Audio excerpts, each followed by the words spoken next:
Hello and welcome back to Asia Now. In this video, I'll tell you about new proposed airport procedure for international travelers at Naya. Is there really a new virus emerging from China? Another plane crash, 20% rise in flagged motorists in the Philippines, and more, beginning with the peso to USD exchange rate. Right now, $1 equal to 58.2. I'm still waiting to see if the dollar hits 60 pesos. It'll be pretty exciting, at least for me. Here's our main story. The Ninoy Aquino International Airport Naya operator is planning a new departure procedure for international passengers at Terminal 1 and 3. Passengers would undergo the final security check before processing their immigration documents, addressing complaints about current procedures. The proposal by the Office of Transportation Security aims to prevent issues where passengers are stopped for prohibited items after clearing immigration. However, challenges like holiday passengers, congestion, and electrical problems need to be addressed before implementations. Currently, immigration checks occur before security screenings,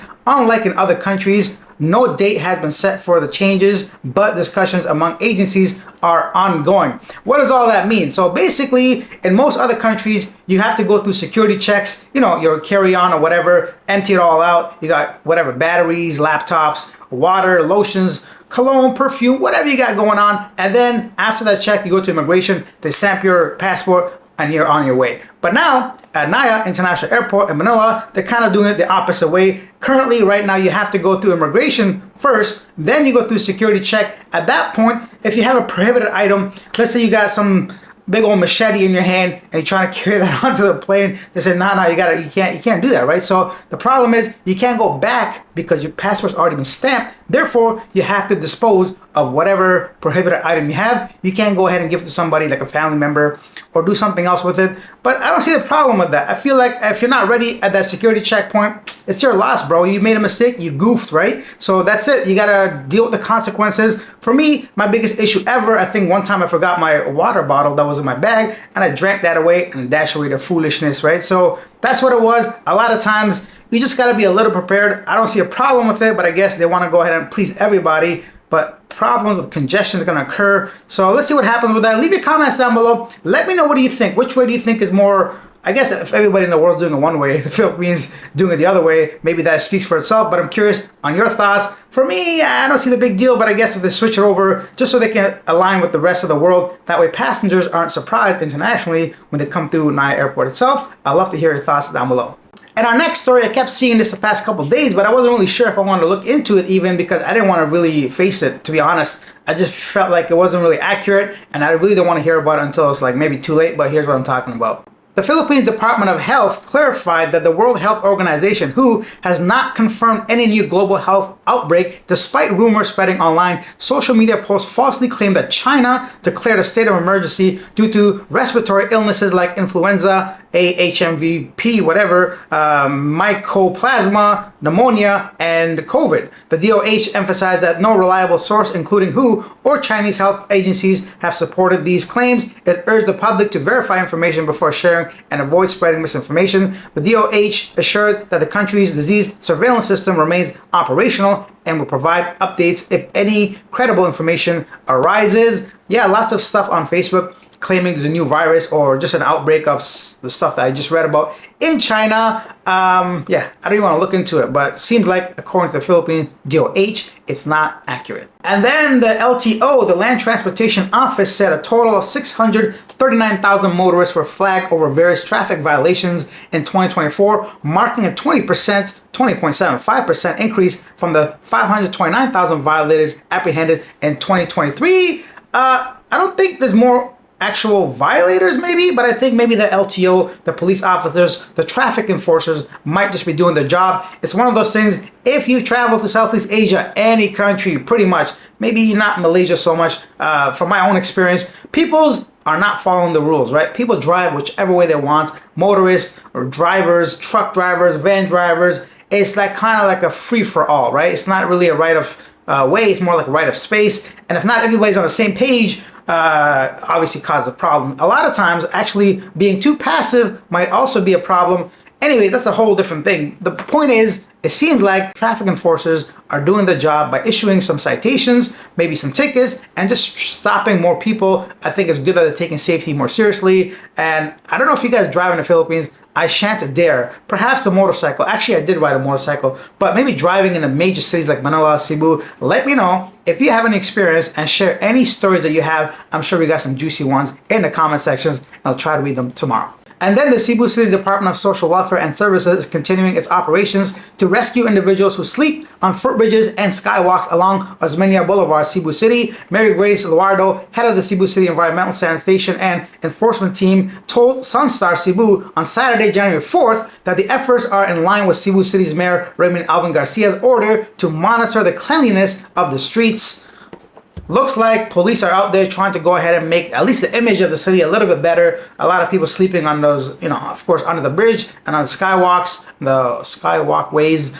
People got nowhere to be sometimes, by nowhere to be, I mean, they may need help. It seems like the mayor wants a better look for the city itself. And this is one of those situations where a lot of people that are in these actual predicaments either have no options or don't want to be helped. What are your thoughts on the matter? Do you think it's right or wrong? I know it might be divisive. It's one of those things where I think as I grow older, maybe my understanding and the way I feel about certain things kind of starts to change a bit. I know at least in Canada, we have a lot of different services and options for people to get off the streets. Sometimes, whether it be due to mental illness or addiction of some kind, they just don't want to help themselves. But I'm not really certain about what is available for the Philippines or Cebu City. It seems like there's options, so let's see what happens with this. But if you know any more than I do, I'd love to hear from you as well. And then some good news for Philippines government employees. The Department of Budget and Management approved the guidelines granting qualified government workers of an annual medical allowance of 7,000 pesos starting 2025. Wonderful! The more money you get, the happier I am. And then let's take a minute away from Asia and quick news. A small plane, a Vans RV-10, crashed into a commercial building near Fullerton Airport in California on Thursday. 2 people have perished and 19 others injured. The crash occurred at 2:09 p.m. when the 4-seat aircraft struck the rooftop of a building on Raymer Avenue. Both people who perished were believed to be passengers on the plane, which was engulfed in flames. Of the injured, 11 were hospitalized while 8 received treatment at the scene and were released. The U.S. National Transportation Safety Board and Federal Aviation Administration are investigating the incident. Fullerton is located in Orange County, about 35 kilometers southeast of L.A. Another tragedy, may they rest in peace. The next couple stories from Thailand. Air India Express will launch direct flights from Hyderabad to Phuket starting January 31st. The service will initially operate 3 times a week and increase to 6 weekly flights from February 15th, enhancing travel connection between India and Thailand. This follows the airline's recent introduction of Bangkok route, further expanding its presence in Southeast Asia. Phuket's beautiful beaches and vibrant culture are now more accessible with convenient links from 16 Indian cities. Great news for some Indians. I don't know how the Thais feel about this because I know there's some tension between the two countries or whatever, at least when it comes to tourism and some of the behaviors. Just like many other countries, no need to point fingers. But if you've been to Thailand anytime in the past, probably, I want to say 2 or 3 months, there's a noticeable increase of Indians amongst the travelers, amongst the tourists that come here. So yeah, good news for them, I suppose. And more headaches for the Thai people, perhaps. And then in Kanchanaburi, Thailand, 11 people, including 3 British teenagers, were injured when a tree illegally cut by a logger fell onto a tour bus en route to Erwan Waterfalls. The driver narrowly avoided a hillside plunge by stopping in time.